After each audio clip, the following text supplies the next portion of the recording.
आज मेरी गांव की बात अशरफ साहब के साथ है। तो मैं अशरफ साहब से ये जानना चाहता हूँ कि आज जो आप घूमने के लिए निकले हैं, आपने क्या एक्सप्लोर किया और आपको क्या अच्छा लगा है? जी मोहम्मद यासिर, बहुत बहुत शुक्रिया आपका। आज मैं अपने कस्बे से लगभग 5 किलोमीटर दूरी पे आया हूँ। यहाँ पर आप देख सकते हैं कि नेचर दिखाई दे रहा है, नदियाँ दिखाई दे रही हैं और किस तरीके से पेड़ पौधे हैं आप देख सकते हैं। मैंने इन्हीं सब चीज़ों को एक्सप्लोर करने का इरादा किया आज। आप इधर देख सकते हैं, एक तरफ तो रोड है, सड़क है, गाड़ियाँ आ रही हैं, एक तरफ टेक्नोलॉजी और दूसरी तरफ नेचर। इन दोनों चीज़ों का संगम आपको दिखाई देगा यहाँ पर। मैंने यही देखने की आज कोशिश किया है।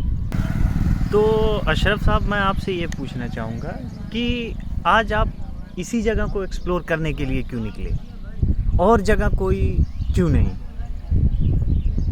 जी मोहम्मद यासिर, काफ़ी अच्छा सवाल आपने किया है। दरअसल शायद आपके सवाल का मतलब ये हो कि मैंने क्यों दिल्ली, मुंबई, यूरोप या ऑस्ट्रेलिया या जी कह सकते हैं आप। जी किसी और जगह का मैंने क्यों नहीं इरादा किया, क्यों मैं अपने गांव ही के पास 5 किलोमीटर की दूरी पे आया। दरअसल यासिर साहब, हम जिस दुनिया में रहते हैं वो एक ऐसी दुनिया है जिसमें लोग एक दूसरे से दिखावे की तरफ दौड़ भाग कर रहे हैं। एक आदमी ने कह दिया कि यूरोप, तो उसको लग रहा है कि यूरोप ही में सारी नेचुरल ब्यूटीज़ हैं।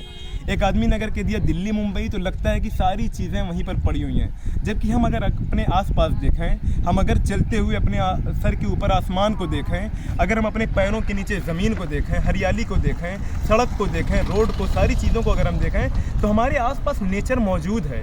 लेकिन हम दिखावे के लिए, लोगों को बताने के लिए, शो ऑफ के लिए यूरोप का जिक्र करते हैं, ऑस्ट्रेलिया का, इसी तरीके से और दूसरी जगहों का, लग्जमबर्ग वगैरह का जिक्र करते हैं। आप मेरे पास देखिए, सारी चीज़ें कितनी खूबसूरती से मुज़य्यन है, कितनी खूबसूरती दिखाई दे रही है। और इस तरफ आप देख सकते हैं कि एक तरफ तो गाड़ियाँ और दूसरी तरफ आप देख रहे हैं, उस तरफ अगर आपको देख रहा होगा तो कितनी दूरी तक क्या खूबसूरती का मंजर है। इस तरीके से आप अंदाज़ा लगा सकते हैं कि मैंने क्यों इसी का जिक्र किया, क्यों मैंने आज यहीं का इरादा किया। अशरफ साहब, मैं आपसे इस वक्त यहाँ पे सवाल कर रहा हूँ। तो जहाँ पे हम बैठे हुए हैं, यहाँ पे एक सड़क है जो हमें शहर की तरफ ले जा रही है और एक तरफ हम देख रहे हैं नेचर हमारे पास है। तो क्या चीज़ है जो हमें फ़र्क करती है? क्यों हम ये शहर की सड़कें पकड़ के उधर निकल जा रहे हैं और अपने पीछे अपनी बहुत सारी खूबसूरत चीज़ें छोड़ते हुए जाते हैं? यासिर साहब, आपके सवाल काफ़ी नब्बे तुले हैं और बहुत ही टेक्निकल सवाल भी आप इसमें कर रहे हैं। काफ़ी गौर करना पड़ रहा है। सही आपने पूछा। हमने गांव को तो छोड़ दिया, हमने अपनी आशाइश के लिए, अपने आराम के लिए, सुकून के लिए हमने शहर का रुख किया ताकि हमारी आने वाली नस्लें तरक्की करें और कहीं ना कहीं हम अपने आप को तरक्की की तरफ, डेवलपमेंट की तरफ ले जाएँ। लेकिन यासिर साहब, हमने गाँव तो छोड़ा, लेकिन बहुत सारी चीज़ें भी हमसे छूट गई। हमसे जो सबसे पहली चीज़ छूटी है वो है सुकून, वो है नेचर के मनाज़िर, वो है खूबसूरती, वो है सीनरीज। आप देख सकते हैं कि यहाँ पर सुकून कितना है। आज मैं अगर 5 किलोमीटर दूर, सिर्फ 5 किलोमीटर की दूरी पे आया हूँ, तो मैं अपने आप को बहुत ही काम महसूस कर रहा हूँ, बहुत ही ज़्यादा अपने आप को पुरसुकून, एक खुशी की कैफियत तारी हो रही है। गाँव में हमने अपने रिश्तों को छोड़ दिया है। शहरों में जाकर हम बस तो गए हैं, लेकिन हमने कहीं ना कहीं उन शहरों में एक अकेली ज़िंदगी अपनी बना ली है। एक ऐसी ज़िंदगी जो सिर्फ अपने ही तक आदमी की महदूद रह जाती है। गांव में लोग थे, एक दूसरे से मिलकर रहते थे, एक दूसरे के हाल में, अच्छे बुरे हाल में लोग जाते थे, मिलते थे, एक दूसरे से सवालात करते थे, उनके अच्छे बुरे मौके पे खड़े रहते थे। ये सारी चीज़ें हमने छोड़ दी हैं और हम शहर में जाकर डेवलपमेंट तो हमने कबूल कर लिया, लेकिन बहुत सारे रिश्ते थे जिन्हें हमने छोड़ दिया है, इमोशंस हमने छोड़ दिया है। सही। तो मेरा आखिरी सवाल आपसे ये है अशरफ कि क्या आप गांव की तरफ लौटना चाहेंगे या आपकी आने वाली नस्लों को आप यहाँ रहने के लिए मोटिवेट करेंगे कि वो अपने आबाई वतन में लौटें, वहाँ पे रहें, वहाँ पे कुछ तरक्की लाएं? इसके लिए यासिर साहब, ये काफ़ी मुश्किल काम है जो आपने बताया है।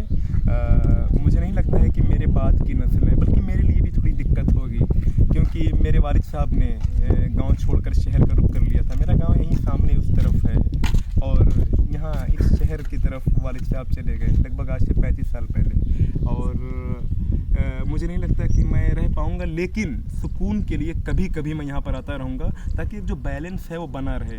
शहर और गांव के बीच में जो सुकून और जो भाग दौड़ भरी ज़िंदगी के बीच का जो एक सिलसिला है वो जारी रहे, ताकि ना मैं थकूं ना ये गांव थके, दोनों लोग एक साथ चलते रहें। और जहाँ तक मेरी बाद की नस्लों का ताल्लुक़ है तो मैं कोशिश करूँगा कि उन्हें अपने गांव और अपनी ज़मीन से जोड़े रखूँ, उन्हें बताता रहूँ कि किस तरीके से कैसे स्ट्रगल करके उनके आबा व अजदाद इस गांव से निकले थे।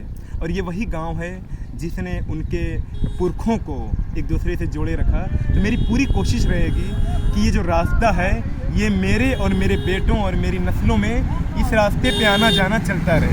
बहुत बहुत शुक्रिया यासिर साहब। तो ये थी आज की हमारी बात अशरफ के साथ, और हमने गांव और शहर का थोड़ा सा तो मुआवजा किया। देखते हैं अगली बात आपके लिए फिर हम लाएंगे।